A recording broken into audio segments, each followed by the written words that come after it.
എല്ലാവർക്കും എൻ്റെ നമസ്കാരം. നിങ്ങളൊരു കോണിപ്പടി കയറുമ്പോൾ നിങ്ങൾക്ക് ഹൃദയമിടിപ്പ് വർദ്ധിക്കുന്നു, നിങ്ങൾ പേടിക്കുന്നു, ഗൂഗിൾ സെർച്ച് ചെയ്യുന്നു, പ്രശ്നം ഉണ്ടോ എന്ന് ചോദിക്കുന്നു. ഗൂഗിൾ സ്വാഭാവികമായിട്ടും പറയുന്നത് ഡോക്ടറെ കാണുമെന്നാണ്. ഡോക്ടറെ കണ്ട് ടെസ്റ്റുകളൊക്കെ ചെയ്യുമ്പോൾ ഇതെന്തെങ്കിലും പ്രശ്നം വന്നാലോ എന്ന് നമ്മൾ വിഷമിക്കുന്നു. അതിൻ്റെ പേരിൽ നമ്മൾ കൂടുതൽ ടെൻഷൻ അടിക്കുന്നു. ഇതിനെ ഹെൽത്ത് ആങ്സൈറ്റി എന്ന് പറയാം. ഹെൽത്ത് ആങ്സൈറ്റിയുള്ള ഒരുപാട് ആളുകൾ നമ്മുടെ ഇടയിലുണ്ട്. ഈ ഹെൽത്ത് ആങ്സൈറ്റിയുടെ കാരണങ്ങളെക്കുറിച്ച്, അതെങ്ങനെ ഡെവലപ്പാകുന്നു എന്നുള്ളതിനെക്കുറിച്ച് ഇതിൻ്റെ തന്നെ പാർട്ട് 1 വീഡിയോയിൽ ഞാൻ കഴിഞ്ഞ ദിവസം വീഡിയോ അപ്ലോഡ് ചെയ്തിരുന്നു. ആ വീഡിയോ കണ്ടതിന് ശേഷം ഈ വീഡിയോ കാണുന്നതായിരിക്കും നല്ലത്. കാരണം ഹെൽത്ത് ആങ്സൈറ്റി എന്താണ്, അതിൻ്റെ പ്രക്രിയ എന്താണ് എന്നറിഞ്ഞതിന് ശേഷം ചികിത്സയെക്കുറിച്ച് ചിന്തിക്കുന്നതാണ് എപ്പോഴും നല്ലത്. ശാരീരികമായ പ്രശ്നങ്ങളുള്ളവർ തീർച്ചയായും ഡോക്ടറെ കാണണം.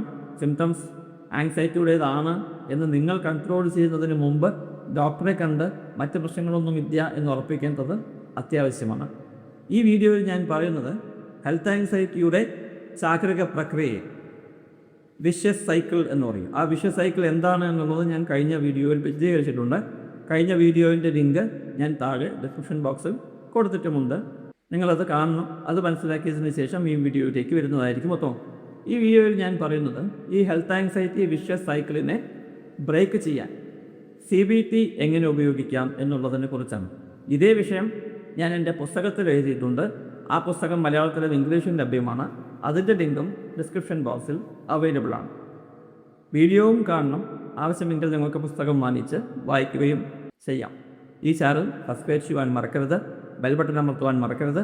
എന്തെങ്കിലും സംശയമുണ്ടെങ്കിൽ കമൻറ്റ് ബോക്സിൽ എഴുതി ചോദിക്കാം. വീഡിയോ കണ്ടുകൊണ്ടിരിക്കുമ്പോൾ ദയവ് ചെയ്ത് കമൻറ്റുകൾ വായിക്കരുത്. നിങ്ങൾക്ക് വീഡിയോയിൽ ശ്രദ്ധ പോവുകയുമില്ല. കമൻറ്റ് വായിച്ച് നിങ്ങൾക്ക് ടെൻഷൻ കൂടുകയാണ് യഥാർത്ഥത്തിൽ ചെയ്യുക. നമുക്ക് വീഡിയോയിലേക്ക് കിടക്കാം. CBT ഉപയോഗിച്ച്, കോഗ്നിറ്റീവ് ബിഹേവിയറൽ തെറാപ്പി ഉപയോഗിച്ച് നിങ്ങളുടെ ഹെൽത്ത് ആങ്സൈറ്റി വിഷ്യസ് സൈക്കിൾ, ദൈനംദിന ജീവിതത്തെ തകർക്കുന്ന ഹെൽത്ത് ആങ്സൈറ്റി വിഷ്യസ് സൈക്കിളിനെ എങ്ങനെ ഒഴിവാക്കാം എന്നുള്ളതാണ് ഈ വീഡിയോയുടെ പ്രതിപാദ്യ വിഷയം. പാർട്ട് 2 വീഡിയോ ആണ് ഇത്. ഒരു വളരെ സന്തോഷകരമായ വാർത്ത. CBT ഉപയോഗിച്ച് നിങ്ങൾക്ക് മറ്റു മരുന്നുകളൊന്നും ഉപയോഗിക്കാതെ തന്നെ CBT മാത്രം ഉപയോഗിച്ച് നിങ്ങൾക്ക് ഹെൽത്ത് ആങ്സൈറ്റിയും മാറ്റിയെടുക്കുവാൻ കഴിയും എന്നുള്ളത് ഉറപ്പാണ്. എനിക്കത് എക്സ്പീരിയൻസ് ഉണ്ട്. നിങ്ങൾ എന്നെ സമീപിക്കുകയാണെങ്കിൽ തീർച്ചയായും ഞാൻ മാറ്റിത്തരാം. എൻ്റെ ഇമെയിൽ ID-യും താഴെ ഡിസ്ക്രിപ്ഷൻ ബോക്സിൽ കൊടുത്തിട്ടുണ്ട്. ഇമെയിൽ അയക്കൂ, നമ്പർ തരാം. CBTയിൽ ഒന്നാമത്തെ സ്റ്റെപ്പ് ഇതിൽ നിങ്ങളുടെ ഓട്ടോമാറ്റിക് ചിന്തകളെ തിരിച്ചറിയുക എന്നുള്ളതാണ്. എനിക്ക് പ്രശ്നമൊന്നുമില്ല എന്നുള്ളതിന് തെളിവെന്താണ്? പ്രശ്നമുണ്ട് എന്നുള്ളതിന് തെളിവെന്താണ്? ഇതിന് വേറെ ഏതെങ്കിലും സാധാരണ കാരണം ഉണ്ടാകുമോ? അതല്ലെങ്കിൽ ഈ സിംറ്റംസിന് വേറെ ഏതെങ്കിലും ദോഷകരമായ കാരണം ഉണ്ടാവാൻ സാധ്യതയുണ്ടോ എന്നിങ്ങനെയെല്ലാം നിങ്ങളെ സ്വയം ചോദിക്കാൻ നിങ്ങളെ CBT പഠിപ്പിക്കുന്നു. അതായത് മോശമായ ഓട്ടോമാറ്റിക് ചിന്തകളെ തടഞ്ഞ് അതിന് ഓപ്പോസിറ്റായി നല്ല ചിന്തകളെ, നല്ല ചോദ്യങ്ങളെ നല്ല രീതിയിൽ ഉപയോഗിക്കുവാൻ നിങ്ങളെ CBT പതിയെ പഠിപ്പിക്കുന്നു. അതായത് നിങ്ങൾ ചോദിക്കുകയാണ്, മനസ്സിൽ ചോദിക്കുക, വിഷ്യസ് സൈക്കിളാണല്ലോ, വീണ്ടും വീണ്ടും അതേ ചോദ്യം വന്നുകൊണ്ടേയിരിക്കും. എനിക്ക് ഹൃദ്രോഗമുണ്ടോ എന്ന് ചിന്തിക്കുമ്പോൾ ആ ചിന്തയെ മറികടക്കാനായി നമ്മൾ പുതിയ ചിന്ത പഠിക്കുകയാണ് ചെയ്യുന്നത്. എന്താണ് പുതിയ ചിന്ത? എന്തായിരിക്കും? ഹൃദ്രോഗമില്ല എന്ന് ഡോക്ടർ പറഞ്ഞു പറ്റി. അപ്പോൾ സ്വാഭാവികമായും ഈ ഹാർട്ട് ബീറ്റിന് വേറെ എന്തെങ്കിലും കാരണമുണ്ടാവില്ലേ?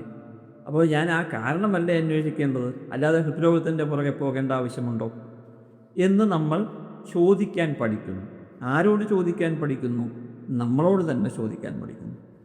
നമ്മളാണ് നമ്മുടെ മനസ്സിൻ്റെ മാസ്റ്റേഴ്സ് എന്നുള്ളത് നമ്മൾ ഒരിക്കലും മറക്കരുത്.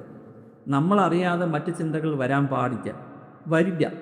അപ്പോൾ നമ്മളതിനെ കറക്റ്റായിട്ട് നിയന്ത്രിക്കാൻ പഠിക്കുക എന്നുള്ളതാണ് CBT കൊണ്ട് ഉദ്ദേശിക്കുന്നത്, കോഗ്നിറ്റീവ് ബിഹേവിയറൽ തെറാപ്പി കൊണ്ട് ഉദ്ദേശിക്കുന്നത്.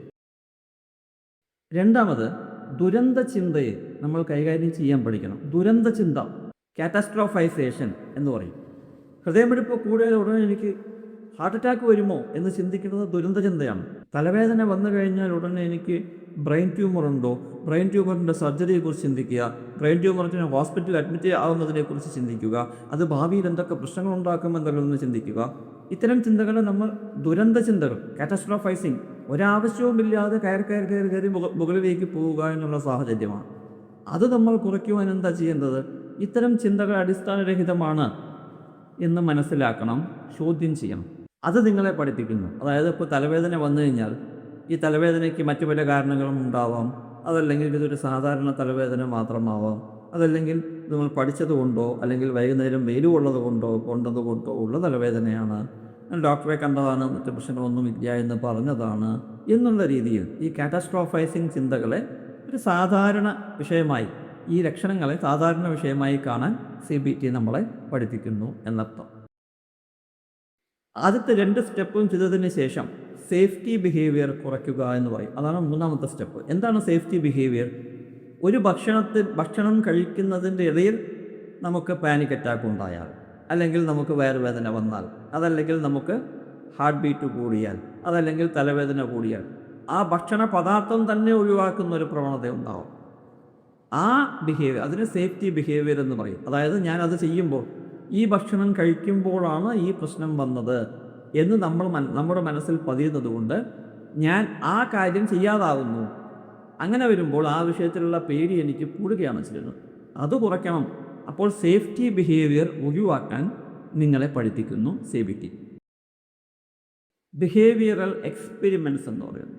ഇപ്പോൾ ഹൃദയമിടിപ്പ് കൂടുന്ന ഒരാൾ വ്യായാമം ചെയ്യുമ്പോൾ ഹൃദയമിടിപ്പ് കൂടുന്നു എന്ന് കൃത്യമായി മനസ്സിലാക്കി ഞാനിനി വ്യായാമമേ ചെയ്യുന്നില്ല എന്നുള്ള കാഴ്ചപ്പാടിലേക്ക് എത്തിയാൽ ആ പേടി കൂടുകയാണ് ചെയ്യുന്നത്. പക്ഷേ ശാരീരികമായ മറ്റ് പ്രശ്നങ്ങളൊന്നും ഇല്ല എന്ന് ഉറപ്പിച്ച് ഡോക്ടറുടെ സഹായത്തോടു കൂടി അല്ലെങ്കിൽ സൈക്കോളജിസ്റ്റിൻ്റെ സഹായത്തോടു കൂടി പതിയെ ശാരീരികമായ വ്യായാമം ചെയ്ത് ഈ വിഷയത്തെ നേരിടുന്ന ഒരു സാഹചര്യം, അതിനെയാണ് ബിഹേവിയറൽ എക്സ്പെരിമെൻറ്റ്സ് എന്ന് പറയുന്നത്.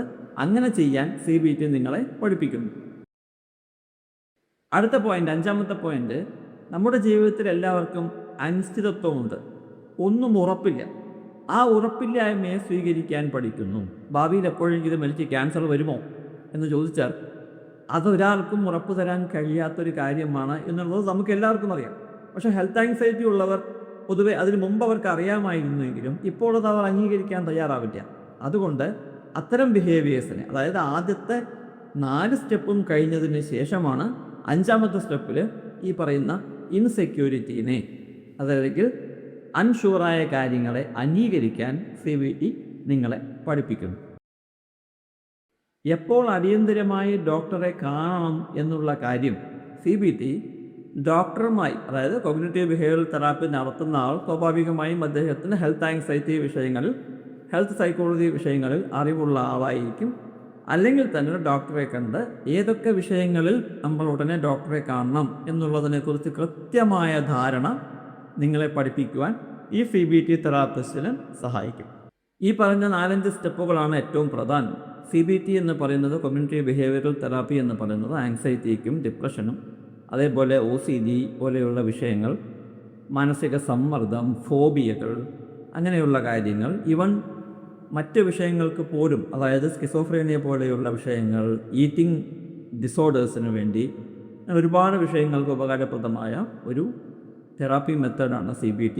ട്രൈഡ് ആൻഡ് ടെസ്റ്റഡ് ആണ്. ഒരുപാട് ആളുകൾ അതിനെക്കുറിച്ച് റിസർച്ച് ചെയ്തിട്ടുണ്ട്, പഠിച്ചിട്ടുണ്ട്, ഫലപ്രദമാണ് എന്ന് തെളിയിച്ചിട്ടുണ്ട്. അതുകൊണ്ട് തന്നെ CBT വളരെയധികം ഇത്തരം കാര്യങ്ങൾക്ക് ഉപകാരപ്രദമാണ്. ഇവിടെ ഒരു ചെറിയ ഉപസംഹാരമായിട്ട് പറയാം. നമ്മുടെ തലച്ചോറിൻ്റെ വളരെ സ്വാഭാവികമായൊരു പ്രതികരണമാണ് എപ്പോഴും അപകടം കണ്ടെത്താൻ ശ്രമിച്ചുകൊണ്ടിരിക്കുക എന്നുള്ളത്. നമ്മുടെ തലച്ചോർ, അത് അമിഗ്ഡല എന്ന് പറയുന്നത്, എപ്പോഴും അലേർട്ടാണ്. അത് അപകടം കണ്ടെത്താൻ ശ്രമിച്ചുകൊണ്ടിരിക്കുന്നു. കാരണം അപകടം കണ്ടെത്തി കഴിഞ്ഞാൽ നമ്മുടെ ശരീരത്തെ അതിനെ നേരിടാൻ സജ്ജമാക്കണം എന്നുള്ള വളരെ ബേസിക്കായ, നമ്മുടെ ശരീരത്തെ സംരക്ഷിക്കുവാനുള്ള വളരെ ബേസിക്കായിട്ടുള്ള കൺസെപ്റ്റാണ് ഈ അമിഗ്ഡല ചെയ്യുന്നത്. അത് അത്യാവശ്യമാണ്. കാരണം നമ്മൾ ഒരു വണ്ടി ഓടിച്ചു പോകുമ്പോൾ ബ്രേക്ക് ചവിട്ടേണ്ട സ്ഥലത്ത് കൃത്യമായ സമയത്ത് ബ്രേക്ക് ചവിട്ടിയാൽ മാത്രമേ നമുക്ക് രക്ഷപ്പെടാൻ കഴിയുകയുള്ളൂ. നമ്മൾ വളരെ കൂളായി വണ്ടി ഓടിച്ചു പോവുകയാണെങ്കിൽ ബ്രേക്ക് ചവിട്ടേണ്ട സ്ഥലത്ത് കൃത്യമായി അലേർട്ടായി ബ്രേക്ക് ചവിട്ടണമെന്നുണ്ടെങ്കിൽ നമ്മുടെ സിസ്റ്റം ആ അപകടത്തെ മുൻകൂട്ടി കാണാനുള്ള സംവിധാനത്തിൽ തയ്യാറായിരിക്കണം. അവിടെയാണ് അമിഗ്ഡലയുടെ പ്രസക്തി വരുന്നത്. അപകടത്തെ എപ്പോഴും മുൻകൂട്ടി കാണാൻ അമിഗ്ഡല ശ്രമിച്ചുകൊണ്ടിരിക്കുന്നു എന്നർത്ഥം. അത് നല്ലതാണ്. പക്ഷേ ഹെൽത്ത് ആങ്സൈറ്റിയുടെ സാഹചര്യം വരുമ്പോൾ അത് പലപ്പോഴും ഫാൾസ് അലാം തരുന്നൊരു സാഹചര്യം വരുന്നു. ഫാൾസ് അലാം മനസ്സിലാക്കുമ്പോഴാണ് നമുക്കിത് കൺട്രോൾ ചെയ്യാൻ കഴിയുന്നത്. ഈ വീഡിയോ രണ്ടാമത്തെ ഭാഗമാണ്. ഒന്നാമത്തെ ഭാഗം ഞാനിതിന് മുമ്പ് ചെയ്തിട്ടുണ്ട്. അതിൽ ഹെൽത്ത് ആങ്സൈറ്റിയെക്കുറിച്ച് വിശദീകരിക്കുന്നുണ്ട്. ആ വീഡിയോവും കാണുക. ഈ വീഡിയോ കണ്ടതിൽ നിങ്ങൾക്ക് എല്ലാവർക്കും നന്ദി. നമസ്കാരം.